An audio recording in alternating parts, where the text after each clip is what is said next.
రామకృష్ణ చెప్పులు చెప్పేస్తూ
లాస్ట్ నుంచి మనవాళ్ళు లేరు అదంతా ట్యాంక్ అంతా నేను మొన్న క్లీన్ చేసి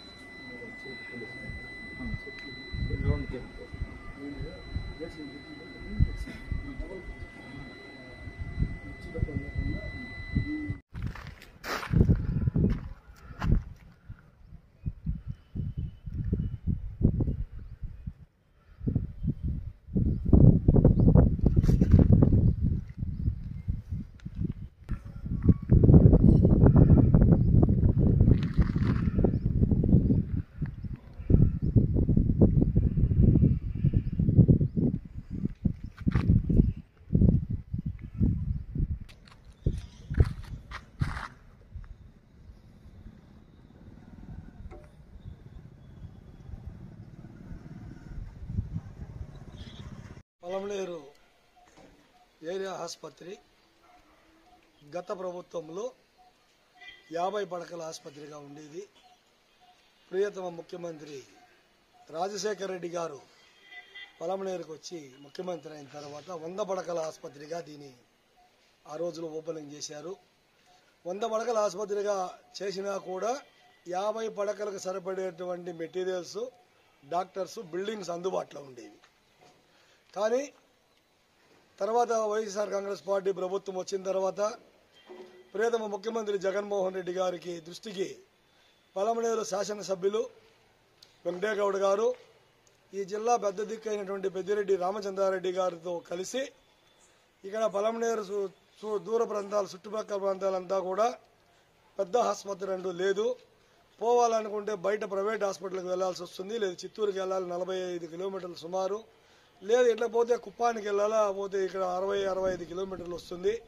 కనుక బడుగు బలహీన వర్గాలు, ఎవరైతే ఎస్సీ, ఎస్టీ, బీసీ, మైనారిటీకి సంబంధించినటువంటి పేద కుటుంబాలను ఆదుకోవాలనేటువంటి ఉద్దేశంతో మా శాసనసభ్యులు వెంకటేగౌడ గారు ఈ జిల్లా మాకు మంత్రివర్యులైనటువంటి రామచంద్రారెడ్డి గారితో కలిసి దీన్ని చర్చించి ఇద్దరూ కూడా తీసుకొని ముఖ్యమంత్రి గారికి వెళితే తక్షణమే పలమనేరు మీద ఉన్నటువంటి మమకారంతో ముఖ్యమంత్రి వర్యులు కరోనా 2 సంవత్సరాలు విలయ తాండవం చేస్తూ ఉండి బడ్జెట్ లేక ఇబ్బందుల్లో ఉన్నా కూడా రాష్ట్రాన్ని పలమనేరుకి ఈ హాస్పిటల్ 100 పడకల ఆసుపత్రిని పూర్తి స్థాయిలో అభివృద్ధి చేయాలంటే ఎంత కావాలని అడిగితే మా శాసనసభ్యులు అన్న ఒక 10 కోట్లు ఏమో సుమారుగా ఇస్తే కూడా ఉండే బిల్డింగ్లతో పాటు అడ్జస్ట్ చేసుకుంటామంటే 10 కోట్లు ఎందుకు సరిపోతుంది వెంకట్ అంటాడు మామూలుగా మా సీఎం గారు మా ఎమ్మెల్యే గారిని 16 కోట్ల రూపాయలతో ఆయన దాతృత్వాన్ని తెలియజేస్తూ 16 కోట్ల రూపాయలు ఈ పలమనేరు ప్రభుత్వ ఆసుపత్రికి గ్రాంట్ శాంక్షన్ చేయడం, టెండర్లు పిలవడం, హైదరాబాద్ కన్స్ట్రక్షన్ వారు తీసుకోవడం త్వరతగతిన అందరూ కూడా అనుకున్నారు ఈ మామూలుగా గవర్నమెంట్లో శిలాఫలకం వేస్తే ఇంకో గవర్నమెంట్ వచ్చి ఇంకో గవర్నమెంట్ వస్తే కూడా ఇవన్నీ నోచుకోవని. కానీ ఈ ప్రభుత్వం కృత నిశ్చయంతో బడుగు బలహీన వర్గాల కోసం ఏర్పాటు చేసినటువంటి ప్రభుత్వం కాబట్టి వారికి కార్పొరేట్తో సమానమైనటువంటి వైద్యాన్ని అందించాలని చెప్పి దృష్టిలో పెట్టుకొని ఎమ్మెల్యే గారు కూడా దీని మీద వెంటబడి దీని ఫైల్ అనేది మూవ్ చేయించడం, కాంట్రాక్టర్ వారు కూడా వారికి ఎన్ని ఇబ్బందులు ఉన్నా కూడా వారు పలమనేరులో ఇంత పెద్ద ఆసుపత్రి భవనాలు 2 భవనాలను ఏర్పాటు చేస్తూ 6 ఆపరేషన్ థియేటర్లు, ముందు 2 అంటే ఒక దాంట్లోనే 2 ఉండేవి, ఈరోజు 6 ఆపరేషన్ల థియేటర్లు, చిన్నపిల్లలకు 2 పెద్ద పెద్ద వార్డులు, ఒక్కొక్క వార్డులో 6 బెడ్లతో 6 ఇవి తీసుకురావడం, గైనిక్ సంబంధించి మహిళలకు సంబంధించిన తీసుకురావడం, క్యాన్సర్కి సంబంధించిన తీసుకురావడం, ఏవైతే ఉన్నాయో ఈ అన్ని స్పెషాలిటీస్ని ఈ ఆసుపత్రికి తీసుకొని వచ్చారు. ఇప్పటికైతే దగ్గర సుమారు 21 మంది డాక్టర్లు స్టాఫ్ మొత్తం ఉన్నారు. ఈ హాస్పిటల్ ఓపెన్ అయితే ఈ స్ట్రెంత్ని ఇంకా కూడా పెంచేదానికి మా ఎమ్మెల్యే గారు అప్పుడే కూడా మినిస్టర్ గారి దగ్గరికి కలిసి ఒక రిప్రజెంటేషన్ కూడా ఇచ్చారు. పూర్తి స్థాయిలో దగ్గర సుమారు ఒక 30 నుంచి 50 మంది లోపల డాక్టర్లతో పాటు స్టాఫ్ అంతా కూడా ఉండే విధంగా ఈ ఆసుపత్రిని అభివృద్ధి పథంలో నడిపిస్తామండి. ప్రభుత్వానికి, మా శాసనసభ్యులకి, మా జిల్లా మంత్రివర్యులు రామచంద్రారెడ్డి గారికి మేము హృదయపూర్వకంగా ధన్యవాదాలు తెలియజేస్తా ఉన్నాం. నేను డాక్టర్ మమతారాణి, చిన్నపిల్లల వైద్య నిపుణురాలని, పలమనేరు ప్రభుత్వ ఆసుపత్రిలో పనిచేస్తున్నాను. నేను గత 25 సంవత్సరాలుగా ప్రభుత్వ ఆసుపత్రిలో స్పెషలిస్ట్ వైద్య సేవలు అందిస్తున్నాను.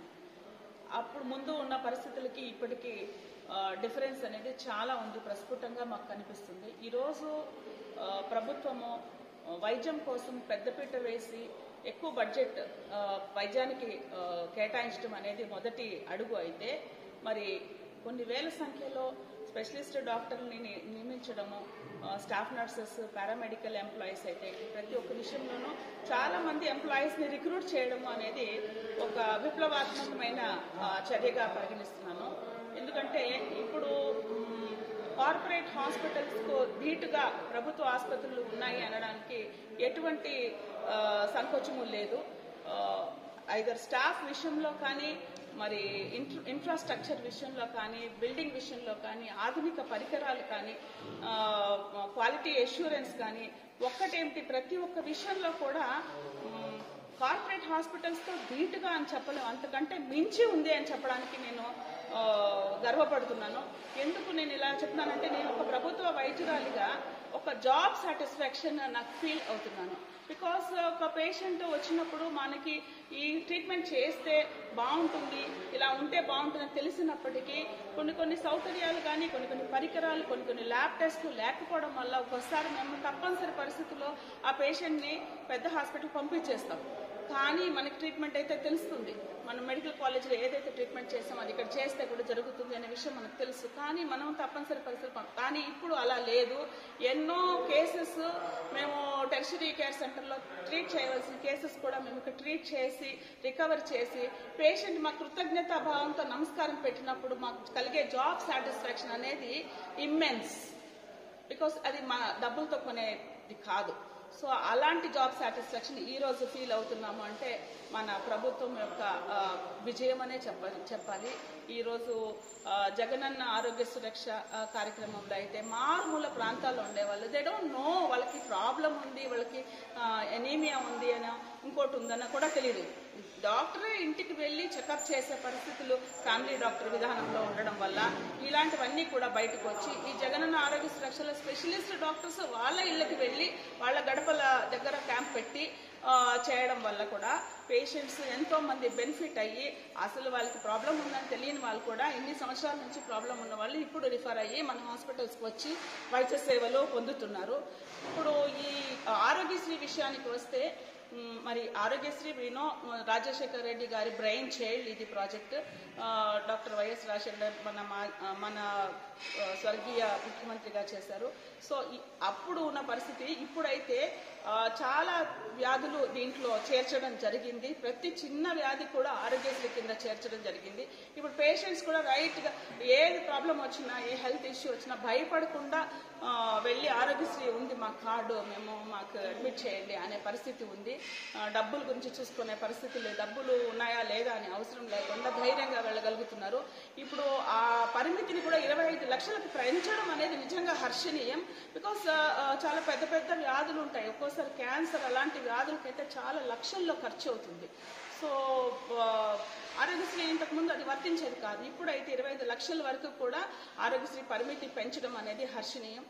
మాకు అయితే ఇలాంటి మార్పులు చేసినందుకు ఇట్లా కొత్త బిల్డింగ్స్ కట్టడం కానీ చాలా వరకు ఈ హాస్పిటల్స్ వైద్య శాఖనే ఇంప్రూవ్ చేసినందుకు ప్రభుత్వానికి మా హాస్పిటల్ వైద్యుల తరఫున వైద్య సిబ్బంది తరఫున కృతజ్ఞత తెలియజేస్తాం. మరి ముఖ్యంగా మన ముఖ్యమంత్రి జగన్మోహన్ రెడ్డి గారికి కృతజ్ఞతలు తెలియజేస్తున్నాం.